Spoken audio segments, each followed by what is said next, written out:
Beyonce, Oprah, and Kamala Harris, all of them were mentioned by the president in a social media post filled with accusations, and all are now targets of online threats fueled by Trump and his supporters. CNN's Brian Stelter breaks it down for us. An incredible weekend. She closed out her Cowboy Carter tour with a sold-out performance in Las Vegas, gaining lots of positive headlines and, of course, many viral videos from the show. But then there was also this headline about Beyonce, not exactly a positive one, in some ways an absurd one. This is a fact check from CNN's Daniel Dale of a totally made-up claim from President Trump about Beyonce. Quote, Trump calls to prosecute Beyonce based on a non-existent $11 million payment. And non-existent is the key word here. The president seemingly telling everyone how he wants his Justice Department to behave, pointing to prominent celebrities, all liberals, and saying they should be prosecuted. The only thing Trump is missing is any actual crime. There's no evidence of a crime here, but he's calling out Beyonce, Oprah Winfrey, and Al Sharpton for their support of his rival last year, then Vice President Kamala Harris. This is the continuation of a narrative that Trump has pushed for months. The difference now is that he's actually using the word prosecute. So let's take a look at the Beyonce case in a little more detail. This is from Daniel Dale's check over the weekend. He says that the Trump claim is that Democrats, quote, admit to paying, probably illegally, $11 million to singer Beyonce for an endorsement from Harris. Now, the actual little nugget of truth here is that Beyonce's production company was paid $165,000 from the Harris campaign for the work putting on a rally last fall. So, a small amount of money that was conflated by right-wing message boards and memes last fall into a $10 million payment. That idea of a $10 million payment was made up, and now Trump has inflated it even further to $11 million. Again, that small payment to the production company, it's not unusual. But for Trump's followers, this post is a little bit of a verbal form of his vow to gain retribution against his perceived enemies. And in other Boy. So we got to talk about Al Sharpton, who is pissed with President Trump because of the fact that President Trump took to social media to call out the payments that were made by the Kamala Harris campaign to some of the individuals that supported her during her campaign. Like, for example, Roland Martin, Al Sharpton, Oprah Winfrey, Beyonce. He says that, hey, some of these payments could possibly be illegal, and who knows, maybe there should be some prosecution. You know, it's one of those posts that President Trump puts out there in order to trigger the mainstream liberal media, and we know why he's putting it out there, right? He's doing it because he knows that people are going to get triggered, that these people are going to get upset, they're going to go on national television, they're going to boo-hoo, whine, and cry, and it's just crazy to me how the media hasn't learned the game yet, right? They have not learned the game that Trump likes to play with them, okay? And he's winning the game because they're now talking about it, and in particular, we got to talk about Al Sharpton, who is super upset, right? He's super pissed off over President Trump calling him out to the point where, of course, he's playing a race card as he always does, right? He's boo-hoo, whining, and crying racism. This is happening to me because I'm black, right? He's targeting blacks, okay? We already know that's like the default thing that he says, okay? But he's also saying that he might sue the president, right? His nonprofit is looking into suing the president over this post. So without further ado, let's react to MSNBC melting down over this.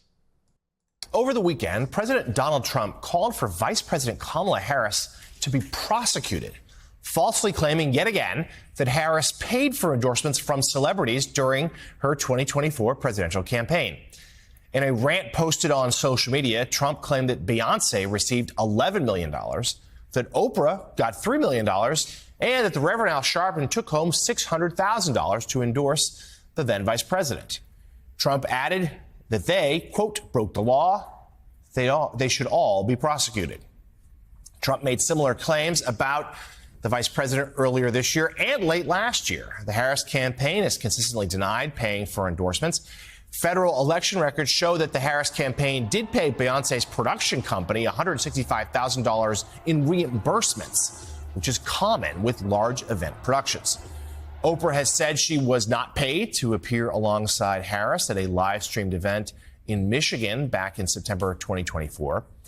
Records show production fees of roughly $1 million were covered by the campaign, while Sharpton's National Action Network was paid $500,000 for Get Out the Vote initiatives.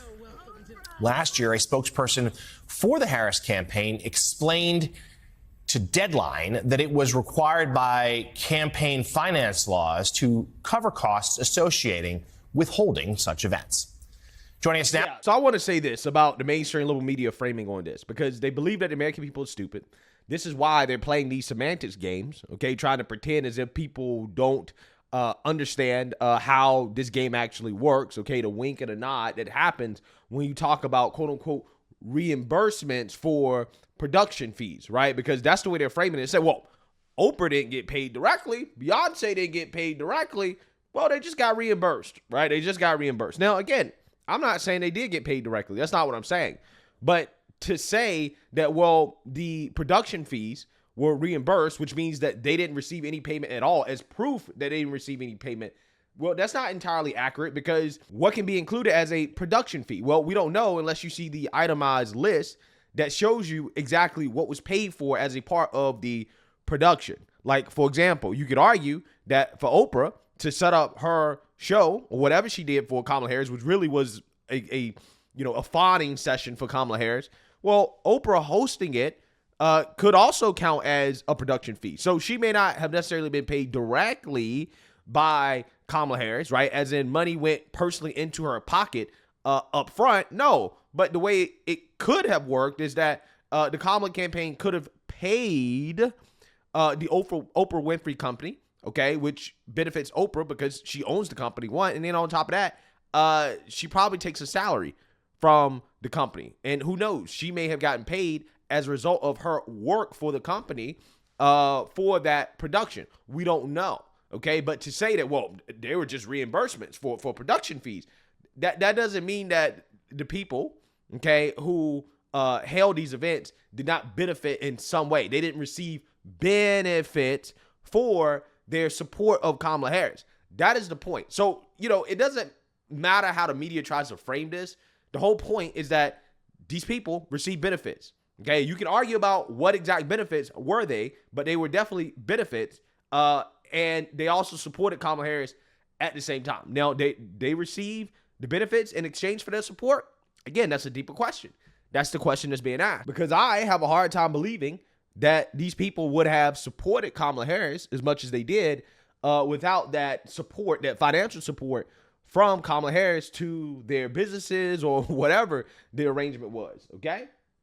Now the president of the National Action Network and host of MSNBC's Politics Nation, the Reverend Al Sharpton. Rev, good to see you. We have a couple questions for you on this, but let's just start simply with the accusation that President Trump has leveled at you. Were you paid for an endorsement? Well, absolutely not. And as the FEC filings say, they helped the campaign, gave funds for Get Out the Vote campaigns for National Action Network, of which I'm a part of, and other civil rights groups. That you take a salary from. A salary, according to some records, that is upwards of $500,000 a year, okay? Now, the National Action Network brings in an estimated about $8 to $10 million a year, right? So Al Sharpton's compensation is significant, right, from his nonprofit. And also on top of that, Kamala Harris's endorsement is a significant form of revenue for his nonprofit as well, too. And Al Sharpton turned around and interviewed Kamala Harris, right, with a super softball interview on MSNBC after writing a whole article, okay, basically telling the Democrats that, hey, you need to get rid of Joe Biden and to make Kamala Harris the Democrat nominee, right?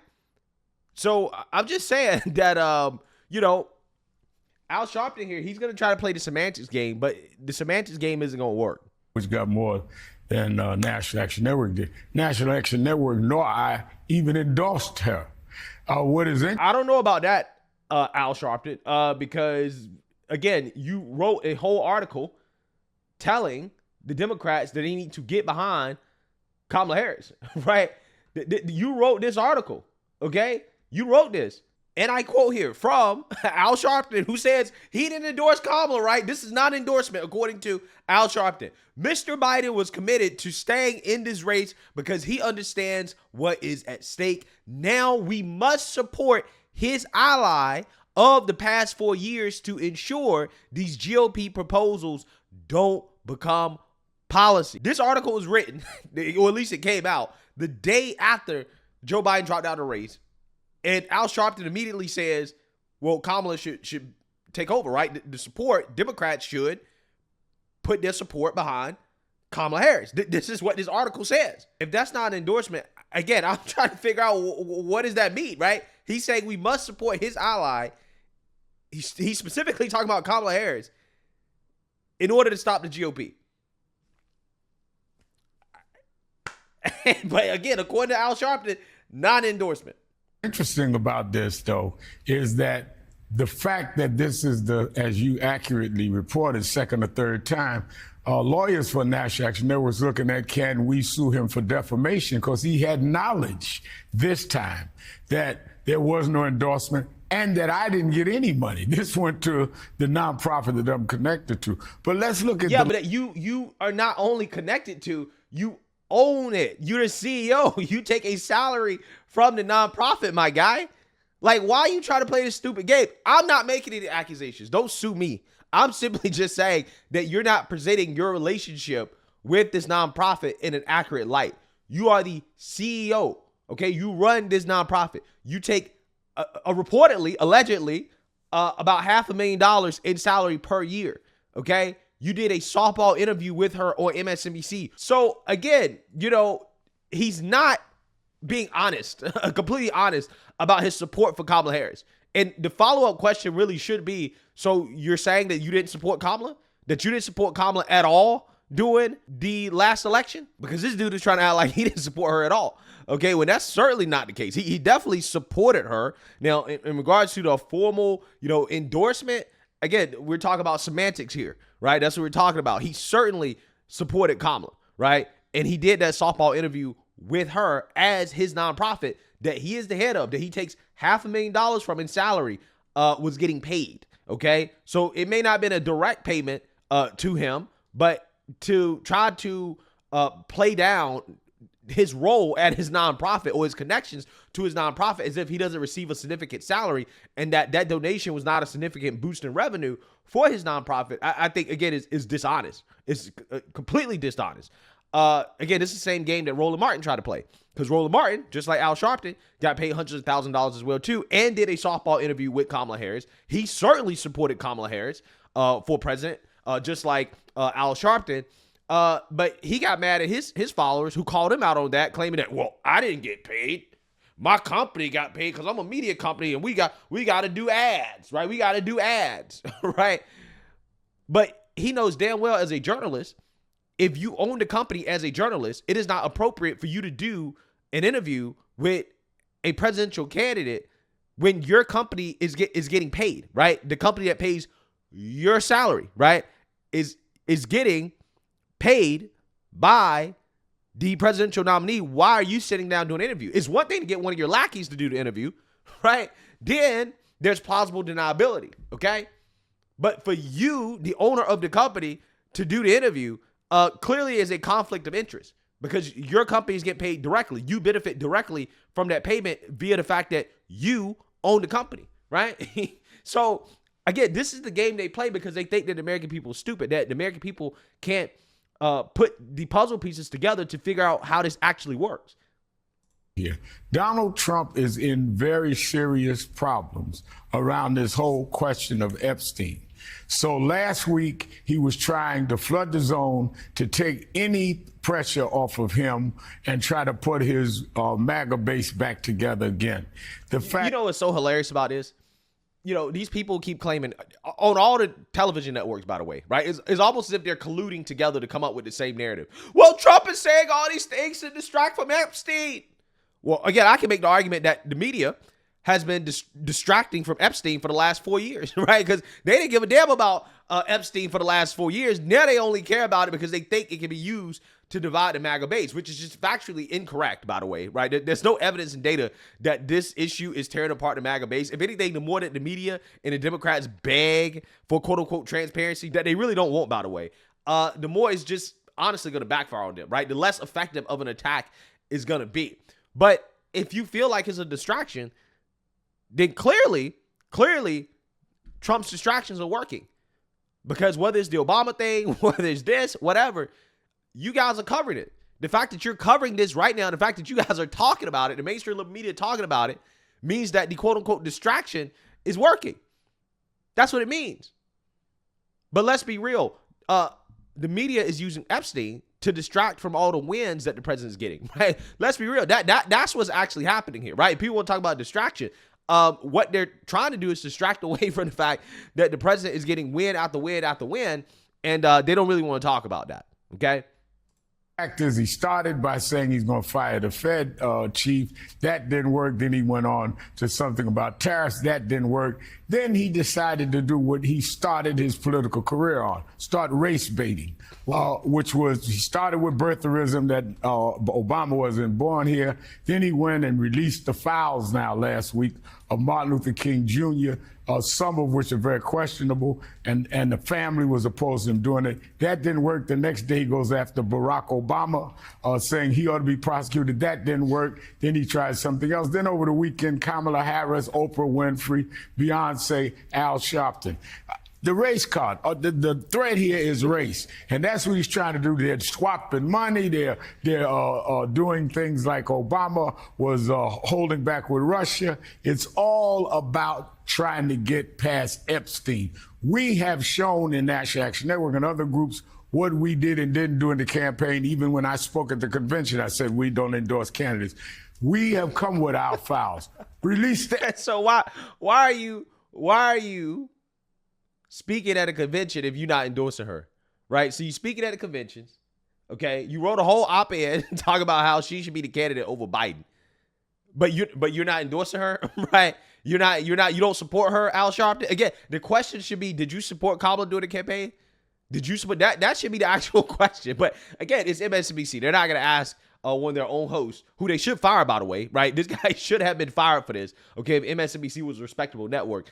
They're not going to ask one of their own hosts a good question in regards to his actual support for Kamala Harris, because he's pretending as if he didn't really support her when everybody knows that he did. I stand before you as the president of National Action Network. We do not endorse candidates. A few moments later. Tonight we are going to realize Shirley Chisholm's dream.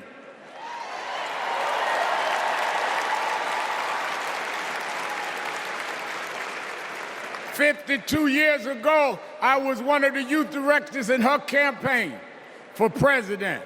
And 52 years after she was told to sit down, I know she's watching us tonight as a black woman stands up to accept the nomination for President of the United States."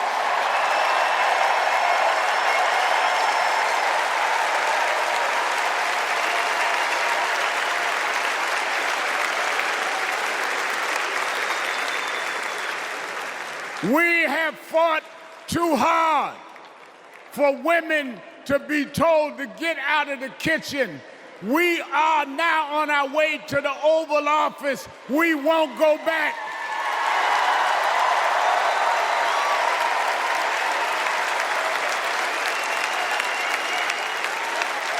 We fought hard.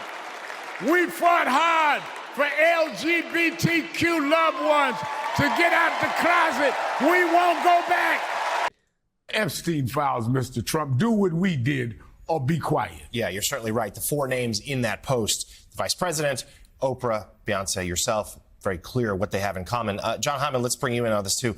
Just this idea, this seems to be, to Rev's point, Trump playing the greatest hits, falling back on some of his,